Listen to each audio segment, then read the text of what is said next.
तो देखो इधर, आज हम लोग क्या पढ़ेंगे जी? बौद्ध धर्म का इतिहास पढ़ेंगे। क्या पढ़ेंगे? बौद्ध धर्म का इतिहास।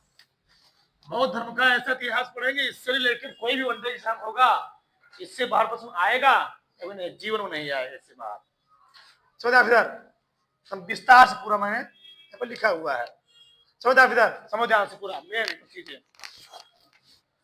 अगर हम बात करें बौद्ध धर्म, तो बौद्ध धर्म के जो संस्थापक थे कौन थे? गौतम बुद्ध। कौन थे? गौतम बुद्ध।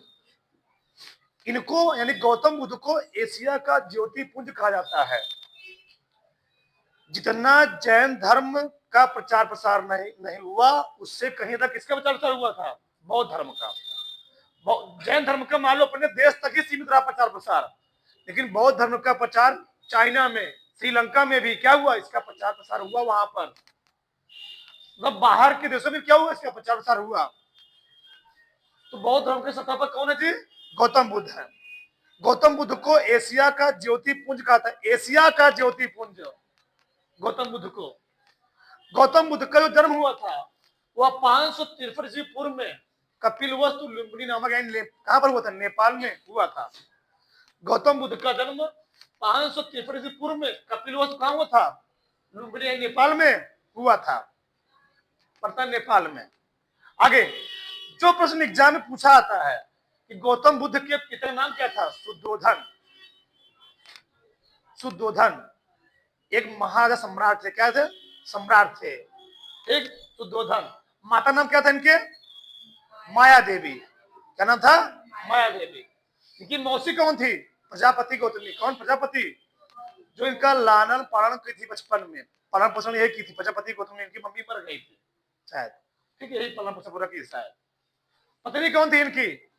यशोधरा थी। ठीक। भाई कौन था? भाई का नाम क्या था? आनंद। बचपन नाम क्या था? सिद्धार्थ। लड़के सारथी का नाम क्या था? चन्ना। कौन? क्या नाम था? चन्ना। और पुत्र की प्राप्ति, उनका नाम क्या नाम था? राहुल। और घोड़े नाम क्या था? कथक।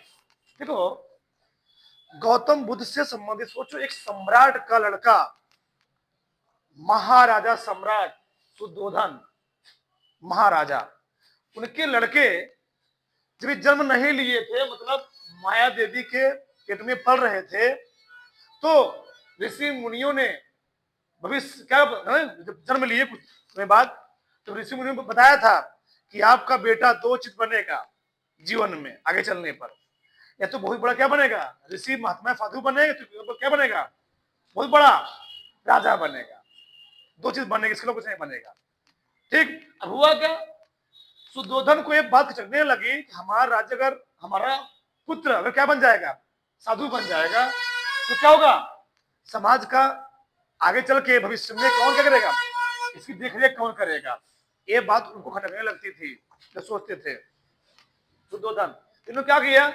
जब इनकी उम्र 16 साल हुई, नहीं, इनकी उम्र जब मतलब ये युवक बन गए, मान लो, ठीक, 20-21 साल के हो गए, तो हुआ क्या? शुद्धोधन ने क्या किया? ठीक, अपने रिलेशन में क्या किया? एक लड़की, उसका नाम क्या था? यशोधरा। यशोधरा से उस समय की, उस साम्राज्य में सबसे सुंदर कन्या थी ये।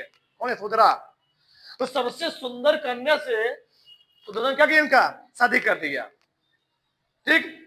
ये शादी करने के बाद उन्होंने सोचा शादी विवाह हो जाएगा, ये पुत्र की प्राप्ति करेंगे। ठीक। तो इसी संबंध में क्या रहेंगे?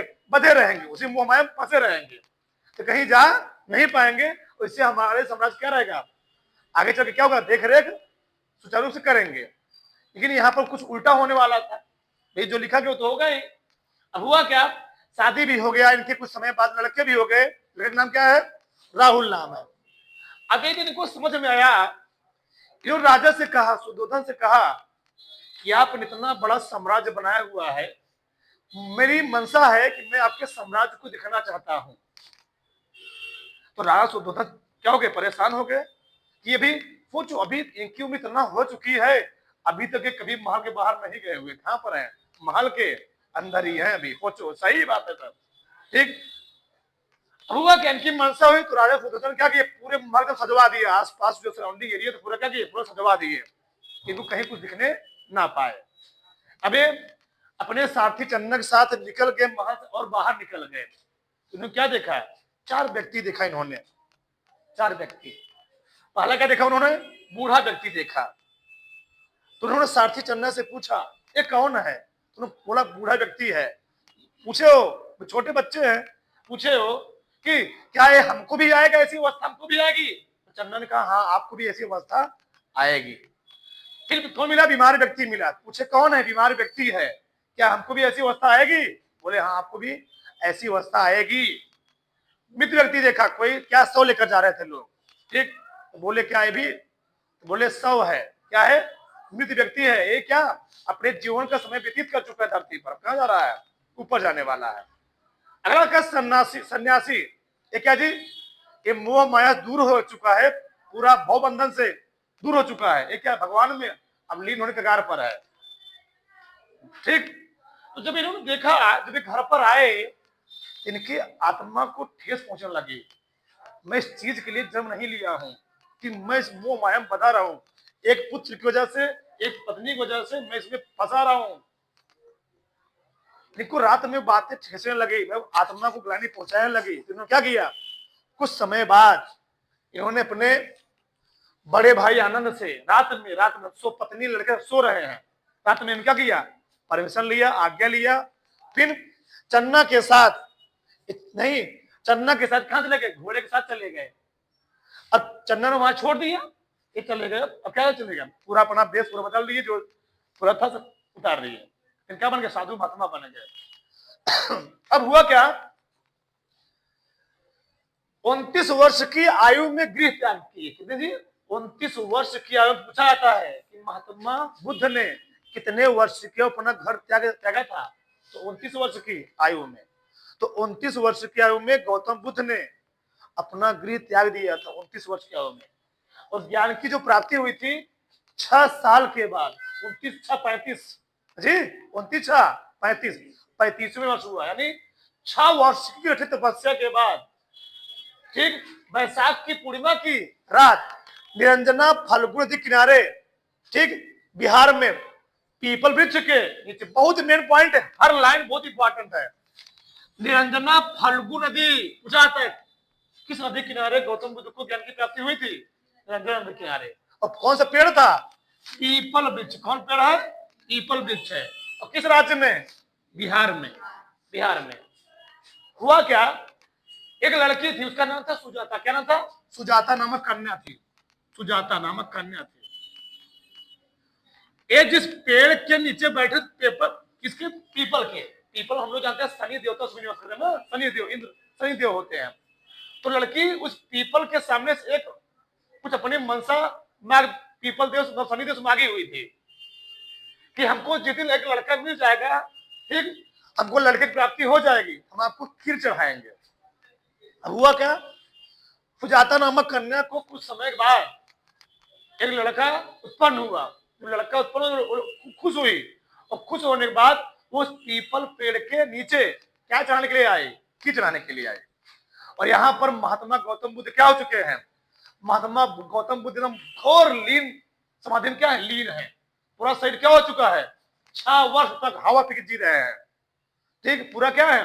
समाधि में लीन है यहाँ पर ज्ञान, ठीक। हुआ क्या? इनका केवल एक आंख दिख रहा था। क्या दिख रहा था? एक आंख दिख रहा था, पूरा पूरा मिट्टी पूरा हो गया था। तो जब इस लड़की ने उनकी आंख को देखा, वो सोचा ये क्या है? तो उठाई, एक सीख उठाई, पता ना क्या है, ठीक, हिस्ट्री में यही लिखा गया, तो लिखा गया, एक सीख उठाई, उन्होंने सीख से क्या किया? उनको क्या, उनके क्या जो साधना में लिए तो क्या हो गया? भंग हो गया। और कहा जाता है सुजाता नामक कन्या ने उनको वहां पर खीर खिलाया, और खीर खिलाने के उस दिन से 49वें दिन के बाद, 49वें दिन के बाद उनको उसी वृक्ष के नीचे ज्ञान की प्राप्ति हुआ था। किसको? किसको जी? महात्मा बुद्ध को। ते अब क्या हो गए? अब ये सिद्धार्थ नहीं रहे, अब क्या हो गए? अब सिद्धार्थ नहीं हो गए, क्या बन गए? बुद्ध बन गए, महात्मा बुद्ध हो गए। अब बीच में जब रास्ते में जा रहे थे, आप जानते होंगे रास्ते में कौन था? अंगुलीमाल एक व्यक्ति था, अंगुलीमाल।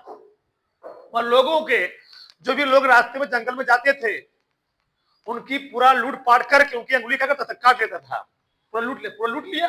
मतलब कोई कोई पहना हुआ है, सोना चांदी से पहना हुआ है, पूरा लूटने के बाद, पूरा पूरा लूट लेने के बाद उसका उंगली काट करके अपने घर पर दिखाना था। अब गौतम बुद्ध ने कहा ठीक है, तो हमको पकड़ लिए हो, कोई बात नहीं, तुमको बांध दो। गौतम बुद्ध ने कहा जो तुम काम कर रहे हो, जाकर अपनी पत्नी से पूछ कर आओ, अपने पिता से पूछ कर आओ, क्या तुम्हारे पाप में भागीदार होंगे लाइफ में, जीवन में आगे चलने पर। तो महात्मा बुद्ध को जंगल में बांधने के बाद वह वहां से गया। जब जाता है अंगुलीमाल अपने घर में जाता है, पत्नी से कहता है जो मैं तुमको आज ला के दे रहा हूं, आज मैं जो तुम्हारे अपने परिवार के लिए कर रहा हूं, क्या जो मैं पाप का भागीदार बन रहा हूं, क्या तुम लोग भी हमारे पाप में भागीदार होगे। पत्नी ने कहा नहीं, हम नहीं होंगे। बाप के पास गया, बाप भी काम नहीं होंगे। माता जी के पास क्या, हम क्या होंगे, काम पाप तुम करो तो हम लोग क्यों भागीदार होंगे। रोते हुए आता है तो कहां गिर जाता है, कहा जी, उनके चरणों में गिर जाता है। कौन, अंगुलीमाल, ऐसा व्यक्ति था वो। आगे हम बात करेंगे इनके जो बौद्ध अनुयायी हुए। पहले के जो अनुयायी थी प्रजापति गौतमी जी की मौसी थी, और बहुत सारे इनके साधक हुए थे, कौंडिन्य बप्पा भाटिया महानामा सागी, कौंडिन्य बप्पा भाटिया महानामा सागी, ये क्या थे, इनके साधक थे। गौतम बुद्ध की जो भाषा थी वो थी पाली। क्या थी, पाली। महावीर स्वामी जो भाषा थी क्या थी, प्रकृति थी, प्रकृति। और इनकी भाषा क्या है, पाली है। क्या जी, पाली। अब इनकी मृत्यु देखो, गौतम बुद्ध की जो मृत्यु हुई 80 वर्ष की, कब जी, 80 वर्ष की आयु में 483 ईस्वी पूर्व में कुशीनगर देवरिया में इनकी मृत्यु हो गई। कहां पर, कुशीनगर देवरिया में। हुआ क्या, तो ध्यान से कर, हुआ क्या, बौद्ध धर्म में सबसे बड़ा, देखो बौद्ध धर्म में उस टाइम में सबसे बड़ा एक नियम था, आप सुबह से शाम तक जो मांगेंगे, जो आपको घर से, किसी घर से जो भी कुछ मिल जाएगा उसको आपको खाना ही पड़ेगा। देवरिया जंगलों से गुजर रहे थे, वहां पर एक चुंद नामक व्यक्ति था। कौन नाम था, चुंद नामक, उसका नाम था चुंद। चुंद नामक व्यक्ति था, चुंद। उसने जंगल से एक सुअर को ला करके अपने घर में उसको मांस को पकाया हुआ था। अब जब महात्मा बुद्ध वहां पहुंचते, बोलते भिक्षाम देही, उसके पास कुछ नहीं था, तो वही ला करके मांस क्या करता है, उनको दे देता है और खा भी लेते हैं। तो होता क्या है, इनका शरीर साधु महात्मा का जब मांस खाते हैं, एक नॉर्मल कोमल शरीर जब मांस खाएगा, पूरा उन लोग केयर करना, जितने भी लोग मांस खाते हैं थोड़ा सा गुस्सा दिलाओगे क्रोधित हो जाएंगे। क्यों, वो हमारे शरीर का तो पूरा जोर रख देता है पूरा, तो वो जल्दी बहुत ज्यादा गुस्सा आने लगेगा, तुम्हारी माफियत बदल जाएगी, सोचने की क्षमता बदल जाएगी पूरा। जो खाए तो कहा जाता है, इतिहास में लिखा गया है, कहा था जब मांस खाए उनका शरीर वहां पर उस चीज को एब्जॉर्ब नहीं कर सका। यानी लोग कहते हैं वहां पर क्या होता है, वो कुछ टाइम के बाद वहां मर जाते हैं। जब मरते हैं, देखो यहाँ पर दो चीजें हैं। लोग कहते हैं उनके मरने के बाद उनके शरीर को 8 भागों में बांटा, नहीं, उनके शरीर को नहीं, जब उनको जलाया गया, जो अस्थियां थी उन अस्थियों को 8 भागों में बांटा गया, और अस्थियां जहां जहां रखी गई वहां पर गौतम बुद्ध क्या बन गया, समाधि बन गया, पूरा मूर्ति बना दिया गया। वहां पर जो कि क्या अस्थियां रखी गई थी, ठीक, अस्थियां, शरीर नहीं था। तो ये चीज यहाँ पर है। तो पूछा जाता है, बहुत मेन चीज, बहुत बहुत बहुत मेन चीज है, गौतम बुद्ध के गृह त्याग की घटना इतिहास में क्या कहलाई, महाभिनिष्क्रमण कहलाई। गौतम बुद्ध ने जो गृह त्यागा था, घर त्यागा था, उसको हम लोग इतिहास में क्या बोलते हैं, महाभिनिष्क्रमण। गौतम बुद्ध ने जो प्रथम उपदेश दिया था उसको हम लोग क्या कहते हैं, धर्म चक्र परिवर्तन कहते हैं, धर्म चक्र परिवर्तन। अब गौतम बुद्ध ने जो मृत्यु हुई उसको हम लोग क्या कहते हैं, महापरिनिर्वाण हुई, महापरिनिर्वाण। और गौतम बुद्ध जो प्रथम उपदेश उसको हम लोग क्या कहते हैं, लिखा भी नो, प्रथम उपदेश हम लोग कहते हैं क्या जी, धर्म चक्र परिवर्तन। दो वाली को आगे, ज्ञान प्राप्ति, गौतम बुद्ध को जो ज्ञान की प्राप्ति हुई उसको हम लोग बोले संबोधि। क्या बोले, संबोधि बोले। इनका जो प्रतीक चिन्ह, जन्म का प्रतीक चिन्ह क्या था, साण था। गृह क्या था, घोड़ा, एक प्रतीक चिन्ह है। मृत्यु क्या था, स्तूप। दो ध्यान से, अगर हम बात करें बौद्ध धर्म का जो ज्यादा आचार प्रसार व्यापक रूप से फैलाया, मौर्य वंश का सबसे प्रतापी सम्राट अशोक, अशोक ने बौद्ध धर्म को इतना फैला दिया, तुम लोग जानते भी होंगे, अशोक ने अपने पुत्र महेंद्र और पुत्री संघमित्रा को बौद्ध धर्म के प्रचार के लिए श्रीलंका भेज दिया था। वहां भी जाओ, प्रचार प्रचार करके आओ बौद्ध धर्म का। क्यों? अशोक ने जब 261 पूर्व में कलिंग पर आक्रमण किया, वहां पर भयानक नरसंहार किया, 1.5 लाख लोग मार दिया, 1 लाख लोग घायल कर दिया, 2.5 लाख लोग मारे गए वहां पर, 1.5 लाख लोग मारे गए, 1 लाख लोग घायल हुए। जब उस नरसंहार को देखा, उसका हृदय पिघल गया। उसने क्या किया?